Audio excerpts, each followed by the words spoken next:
Hi everyone, Jake here for FMSCOUT. The tactic that we're showcasing in today's video is not just amazingly fun in the attacking sense of the game, it defends decently well and performs very well in the simulation, but on top of that, it's very unusual in the fact that we're not using wingers, we're not using inside forwards, this is a narrow diamond tactic. They say diamonds are a girl's best friend, but maybe they're now the best friend of you guys, the football manager.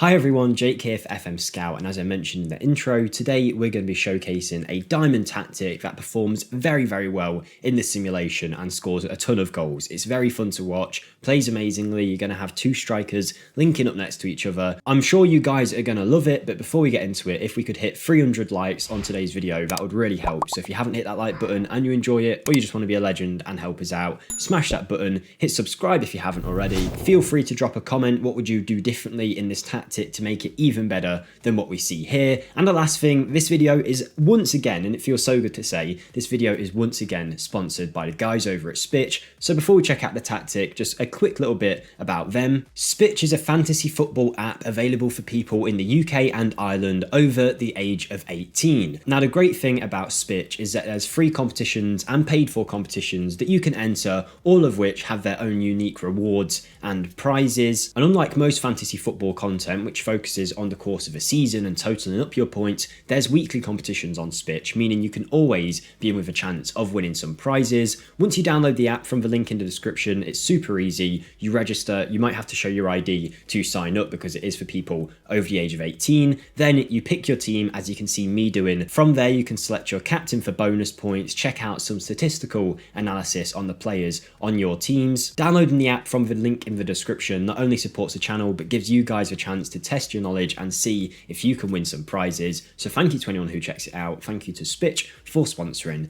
But let's take a look at this tactic, shall we? So here we are with the tactic. We're looking at the Kashmir Knap 41212, which you can find linked in the description. We'll put a link to it so you can download it straight up and put it into your download folder. However, if you want to create it yourself, I'm going to run through just how it plays right now. But just to let you know, in my Wolfsburg save on my channel, I did create a tactic very similar to this. So I guess you can call me a tactical genius now. But to run through some of the roles, we've got a sweeper keeper with basic instructions on support. We've got a wing back on support with all the additional instructions shown as seen on screen, where you've got the little minus arrows. That means you'll have to put it on yourself. We've got a wing back on attack on the left hand side and two ball playing defenders as shown on screen, both with the same instructions. A defensive midfielder on support with a bunch of bonus instructions, a box to box midfielder, a mezzala on attack, then a shadow striker up front, a false nine and an advanced forward. Now we're going to see a lot of goals in this tactic, and that is helped by the attacking mentality that the tactic has. In possession, this is what it looks like. We're focusing play down the middle as you'd expect in a narrow tactic, working the ball into the box through direct passing and high tempo play. In transition, we're looking to distribute to the centre backs, counter press and counter when we win the ball back. Then out of possession, we're looking to have a high line of engagement, a standard defensive line, and as you can see, we're trying to force the opposition out wide. We want order play coming down the sides here, where we can hopefully deal with the pressure from the opposition. So to test this tactic, I've chose a few different teams. I haven't picked them specifically because I think they'll suit the tactic. I just chose teams that I like the look of, basically. We're going in the Premier League with Chelsea and Everton. Hopefully we can do a bit better than they're doing in real life. In the Bundesliga, I've picked two outside challenging kind of teams in Wolfsburg and Borussia Mönchengladbach. And then out in Italy, we've got a lowly down team in Udinese, expected to finish 16th. And we have Lazio expected to finish 6th. So we're going to run this simulation with these teams, check it out, and then I'll show you some highlights from a game as well at the end of it. But let's head over and see just how well it's done for us. So in the Premier League, we have won the title with Chelsea and Everton, who are expected to finish mid-table. In real life are a relegation team currently, but here they have got a 5th place spot above Arsenal, above Tottenham, above Villa, above Leicester, above a bunch of other clubs, and not too far off the Champions League spots,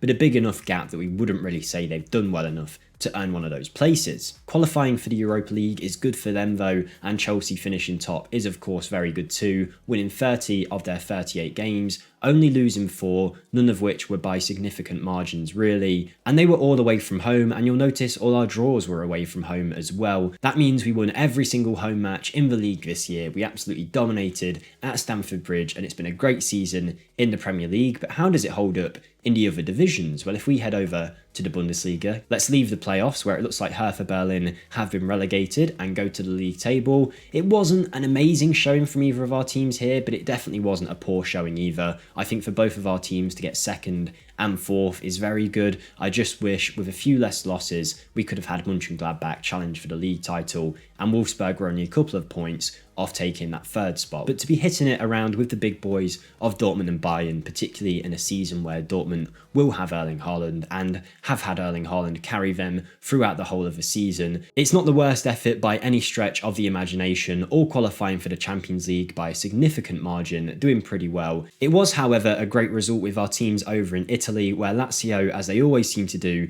in these simulations, I love them as a team, they've absolutely smashed it, dominated the league, and they have taken that first place spot. However, it's Udinese that are very interesting, because even though they were expected to finish around here in the relegation places, around where Spezia are, they have got 68 points. Now that is great, but you might see them in 7th and think, oh, that's not too good. But when you think about it, to be 10 points off second place, it goes to show just how tight it was here at the top, and Udinese can certainly be proud of what they did in the division. But with all of our teams finishing in overachieving positions in this simulation, I think that goes to show just how good this tactic can be. Now, seeing as Lazio has stormed the league, I think we'll use this competition to have a look at the tactic stats in a little bit more detail. If we go to team overview, we can see we've scored plenty more goals compared to anyone else in the league. AC Milan were the second highest goal scorers on 80. However, if we take about half their goals, add it on to what Milan got, they'd only just beat us because we had 118 goals across 38 games. I've just done some maths on my calculator, and that is an average of about 3.1 goals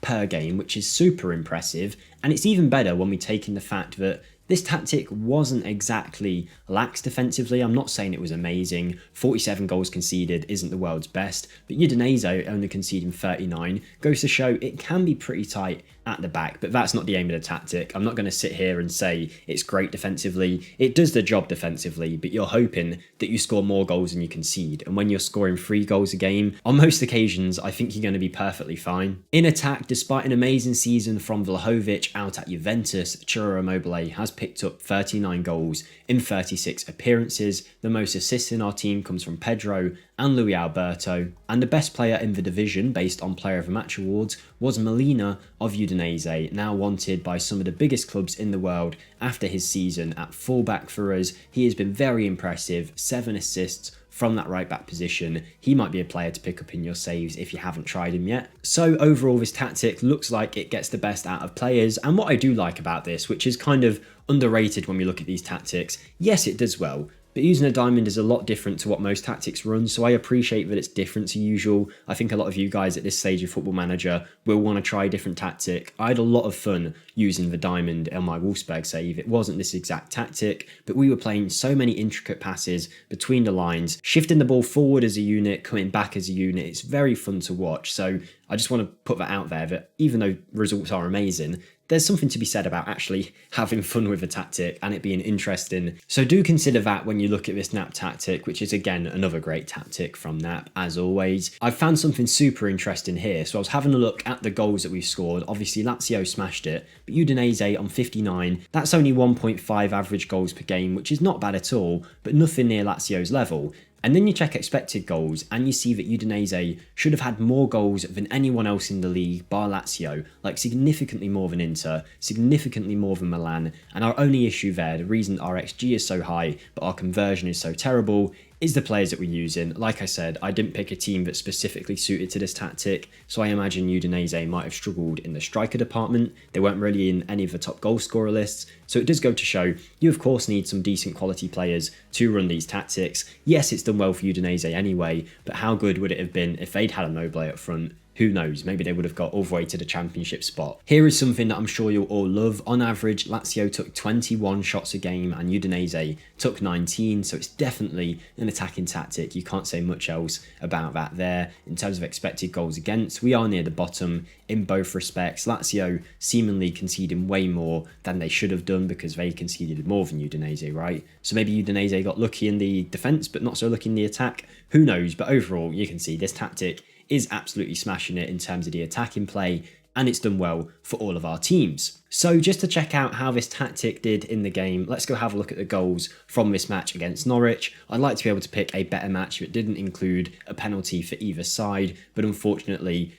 for some reason when you're doing these simulations, I can't go and watch games back that are over like 3 games ago. It doesn't seem to save it into the files here, but we had a penalty from Lukaku. Any tactic can score a penalty. Juan Mata, love that, has then gone and scored a penalty for Norwich. Glad that he's getting a final time to shine. But here's a goal that might actually show the way the Diamond plays. We have Chilwell exploiting the space with that wing back on attack. The ball comes over, falls about and Mount scores, but it's nice to see Chilwell getting forward in that wing back attack role that he has. And then here's another goal where it looks like it's going to be some play through the middle. This might not be the best game to showcase a tactic, but there wasn't too many other choices. And that's a nice ball from Lukaku. Mount running in as the shadow striker. You really saw that work into full effect there. So there you go, guys. A tactic that is a little bit different to what you might usually run. I've had a lot of fun with a Diamond in the past, and some of these player roles you might not use often are going to be very fun to try out. Your false nines, your shadow strikers. If you haven't used them before, this could be the best time to do so. The tactic will be linked in the description, as well as a link to the app for Spitch. So thanks again for them to sponsoring the video. But thank you guys for watching. If you did enjoy, don't forget to like, subscribe, check out my channel in the description. But most of all, have a great day, everyone. I'll see you next time. Goodbye.